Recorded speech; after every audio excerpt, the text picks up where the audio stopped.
ശ്രീ ഞങ്ങളുടെ managing editor Shri Vivek Narayanan telephone ഉണ്ട് നമ്മോടൊപ്പം തത്സമയം ചെയ്ത്. ശ്രീ വിവേക് നാരായണൻ, 32,000 ആളുകൾക്ക് മാത്രം എത്താൻ പറ്റുന്ന ഒരു സ്റ്റേഡിയം, അവിടെ ഇത്രയധികം ആളുകൾ എത്തുന്നത് മുൻകൂട്ടി കാണാൻ പറ്റാത്ത ഒരു സംവിധാനത്തിന്റെ പരാജയമായി കൂടി ഇതിനെ കാണണം. ഇത് പരാജയം പല ലെവലിലാണ്. പക്ഷെ ഏറ്റവും അധികം ഇതിന് റെസ്പോൺസിബിലിറ്റി ഏറ്റെടുക്കേണ്ടത് അവിടുത്തെ സർക്കാരാണ്. ഇന്ന പാർട്ടി എന്നുള്ളല്ല, കോൺഗ്രസ് ആണ് ഭരിക്കുന്നത്. അതുകൊണ്ട് സിദ്ധരാമയ്യയും DK ശിവകുമാറും ഇവർ രണ്ടുപേരുമാണ് ഇതിന്റെ പൂർണ്ണ ഉത്തരവാദിത്വം എടുക്കേണ്ടത്. കാരണം ബാംഗ്ലൂരിലെ പോലീസിലെ വളരെ സീനിയർ ആയിട്ടുള്ള ഒഫീഷ്യൽസിന്റെ അടുത്ത് ഇന്നലെ മുതൽ ഞങ്ങൾ ഇതിനെക്കുറിച്ച് സംസാരിക്കുകയാണ്. അവർ പല പ്രാവശ്യം ഇത് ഫ്ലാഗ് ചെയ്തു. ഇത് 3 ഈവന്റ്സ് ആണ് ഇവര്. ഒരു കാര്യം ഓർക്കണം രഞ്ജിത്ത്, ഇന്നലെ രാത്രി 10 മണിക്കാണ് ജയിച്ചിരിക്കുന്നത്. അതിനുശേഷം ഇന്ന് 12 മണിക്ക് ഒരു ഇവന്റ് നടത്തുക എന്ന് പറഞ്ഞു കഴിഞ്ഞാൽ ഏത് പോലീസ് ഫോഴ്സിനും ഒരു ചാലഞ്ചാണ്.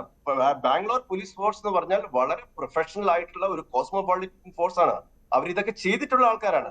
പക്ഷെ ഈ 12 മണിക്കൂറിനകം രായ്ക്ക് രാമാനം പോലീസുകാരെ വെച്ച് അവരെടുത്ത് ഒരു പ്ലാനിങ്ങും ഇല്ലാതെ 35,000 പേര് മാക്സിമം കയറാവുന്ന സ്ഥലത്ത് 3.5 ലക്ഷം പേരാണ് അവിടെ ഉണ്ടായിരുന്നത്.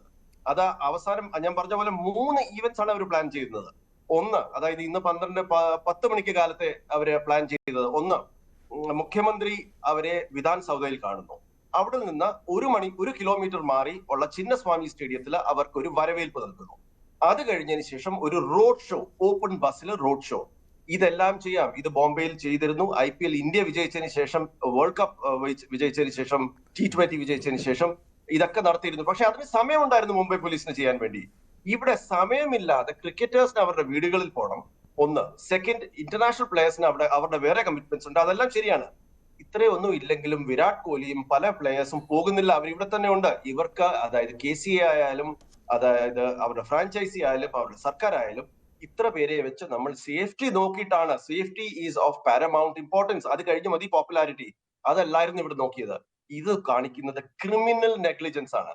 മുഖ്യമന്ത്രി ആയാലും ഡെപ്യൂട്ടി ചീഫ് മിനിസ്റ്റർ ആയാലും ഇന്നലെ മുതൽ, വിജയിക്കുന്നതിന് മുമ്പ് മുതൽ തന്നെ റീൽസ് ഇട്ട് തുടങ്ങുന്നു. സോഷ്യൽ മീഡിയ പോപ്പുലാരിറ്റിക്ക് ഇതിനെക്കുറിച്ച് ഇവരുടെ പടങ്ങൾ ഇട്ട് തുടങ്ങുന്നു. അതിനൊന്നും ഒരു തെറ്റുമില്ല. രാഷ്ട്രീയക്കാർക്കും നമ്മളെ എല്ലാവരെയും പോലെ ക്രിക്കറ്റ് എൻജോയ് ചെയ്യാം, IPL എൻജോയ് ചെയ്യാം. പക്ഷേ that should not be at the expense of public safety.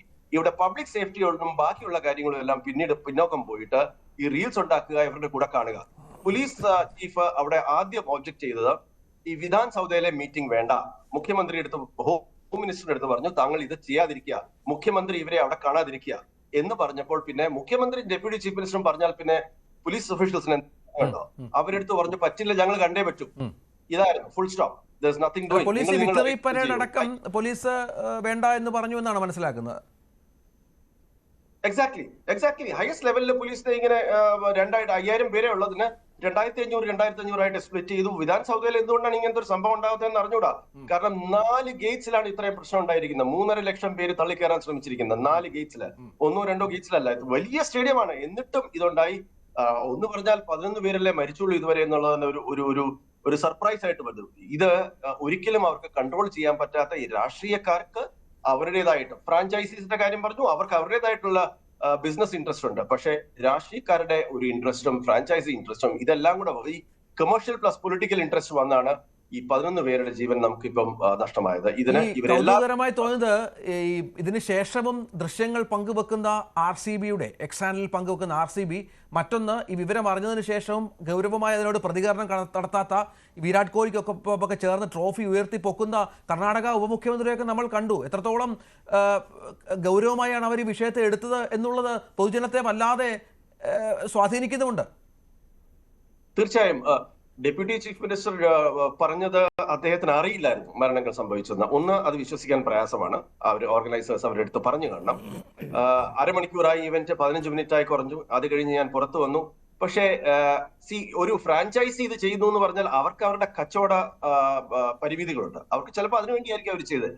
അവരെ ഒരു ലെവലിൽ കൂടുതൽ നമുക്ക് കുറ്റപ്പെടുത്താൻ കഴിയില്ല. പക്ഷേ ഒരു പബ്ലിക് റെപ്രസെന്റേറ്റീവ്, ഒരു പീപ്പിൾസ് റെപ്രസെന്റേറ്റീവ് ആരായാലും ഏത് പാർട്ടി ആയാലും അവർ കുറച്ചുകൂടെ അവസാന വേളയെങ്കിലും കുറച്ചെങ്കിലും സെൻസിറ്റീവ്നെസ് കാണിക്കണമായിരുന്നു. അവരവിടെ പോവാതിരിക്കണമായിരുന്നു. അവർ ബാക്കി കാര്യങ്ങൾ എന്തുകൊണ്ട് സംഭവിച്ചു, ഇനിയിപ്പോൾ പോകുന്നത് എന്താണ്, ഒരു 2-3 പോലീസുകാരുടെ പണി പോവായിരിക്കും, സസ്പെൻഷനിൽ പോവായിരിക്കും. അതിനപ്പുറം ഇതിന് ഇത്തരമുള്ള ഫാക്ട് ഫൈൻഡിങ് മിഷനിൽ ഒന്നും നടക്കാൻ പോകുന്നില്ല. ഹയസ്റ്റ് ലെവലിലെ പോലീസുകാർ എന്തുകൊണ്ട് ഈ 2 ഇവന്റ്സ് നടക്കാം? ഓപ്പൺ ബസ്സില് വിക്ടറി പരേഡ് നടക്കരുത് എന്ന് എഴുതി കൊടുത്തു അവര്. അത് ബൈ ഫോഴ്സ് എഴുതി കൊടുത്തുകൊണ്ടാണ് ചിലപ്പോൾ അത് വേണ്ടെന്ന് പറഞ്ഞത്. അതുപോലെ മുഖ്യമന്ത്രിയെ കാണാനും വരരുത് ഇവരെന്ന് പറഞ്ഞു. ഇവിടെ നമ്മൾക്ക് വിധാൻ സൗദയിൽ പബ്ലിക്കിനെ നിർത്താൻ പറ്റില്ല എന്ന് പറഞ്ഞു.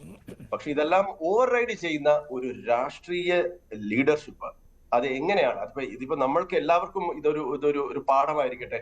പൊളിറ്റിക്കൽ ലീഡർഷിപ്പ് അത് പ്രൊഫഷണൽ ആയിട്ടുള്ള ഒരു ഫോഴ്സ്, അത് സിവിൽ സർവൻസ് ആയാലും പോലീസിനെ പുറത്തും അവരുടെ മേധാവിത്വം അടിച്ചേൽപ്പിക്കുന്നതും അത് കാരണം ജനങ്ങൾ അനുഭവിക്കുന്ന ദുരന്തത്തിനും ഒരു ഉദാഹരണമാണ് രഞ്ജിത്ത്.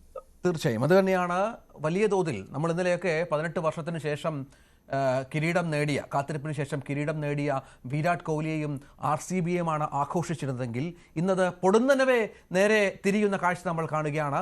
RCBക്കെതിരെയും ഇത്തരത്തിൽ ജനവികാരമുണ്ട്. ആരാധകരോട് ഉത്തരവാദിത്വം കാണിക്കാത്ത ഒരു ഫ്രാഞ്ചൈസി എന്ന രീതിയിൽ രാഷ്ട്രീയ നേതൃത്വം DK ശിവകുമാർ അടക്കം ഇത് ഹൈജാക്ക് ചെയ്യാൻ ശ്രമിച്ചു എന്ന ആക്ഷേപമുണ്ട്. അത്തരത്തിൽ വരും ദിവസങ്ങളിലും വരും മണിക്കൂറുകളിലും സ്വാഭാവികമായും ഇത്തരം ആരോപണങ്ങൾ ഉണ്ടാകും. BJP അത് രാഷ്ട്രീയ വിഷയമാക്കിയിട്ടുണ്ട്.